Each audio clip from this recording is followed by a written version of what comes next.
वास्तव में मनीष जेते निजको सुरक्षित बोली मने कले मध्य मृत्यु केउठारु आसीबो केउ कोणरे आसीबो केतेबेले काहाकु नै जिवो ए कथा केही जानंती नाही।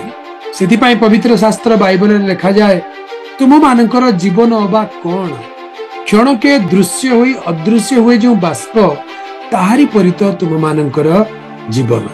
बाष्प आपण देखिथिबे रोषेई कला बेले बांफ उठे बाष्प उठे से बाष्प गोटे क्षण आमानक दृष्टिगोचर हुए आ पर क्षण रे पवन रे मिले जाए। मनुष्यर जीवन मध्य से प्रकार एबे एबे एते खुशी रे आनंद रे एते जाक जमक रे मनुष्य थाए पर मुहूर्त रे नीरव हो जाए। सेति पाई प्रिय दर्शक बंधु आम मानक जीवन ईश्वरंकर दान अटे। जदि आज आमे माने जीवित अछु ताहांकर सीम दया कृपारु। नमस्कार बंधुगण ख्रीष्टर प्रिय भाई और भौणी मैंने गत काली सकाळे मु जने भाई सहित कथा होते जे आमे किशोर चंद्र दिगाल को आमे डाकिया पे आमे चाहूँ। जने भाई मते रिक्वेस्ट करिजंते आपण ताकर फोन नंबर टिके मते दियंतु। से मते कहले से मेडिकल एडमिट अछंती आउ आईसीयू रे अछंती एमती से मते कहले। आउ जतबेले आज मैं शुणा पाइली जे तांकर देहांत हो जाइछि और से प्रभु को कोल को चली जाइछन्ते।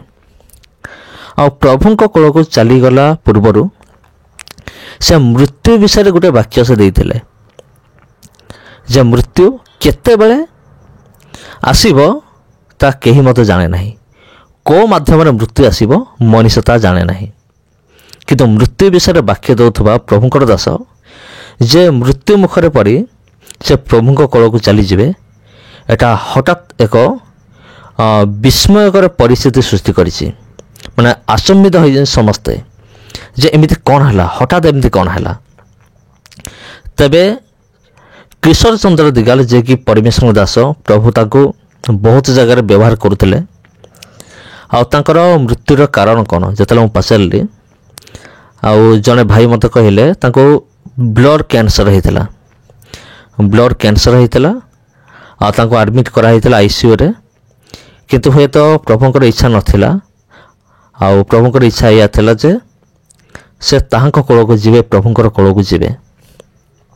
तबे प्रिय बंधुगण विशेष अनुरोध जे तांकर शोक संताप परिवार निमंते प्रार्थना करंतु जेपरि समाने सांत्वना पांतु आ जो दुखपूर्ण माने परिस्थिति भितर तांको परिवार वर्तमान गति करुचंते आउ परमेश्वर तांको सहाय हुंतु।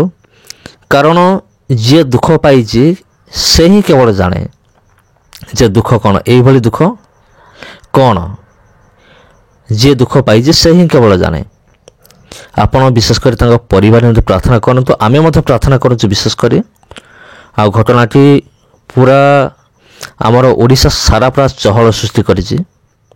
समस्त आंतरिक नमस्कार प्रार्थना करंतु। God bless you. पुणी देखा आपन सहित आ गोटे वीडियो रे। धन्यवाद।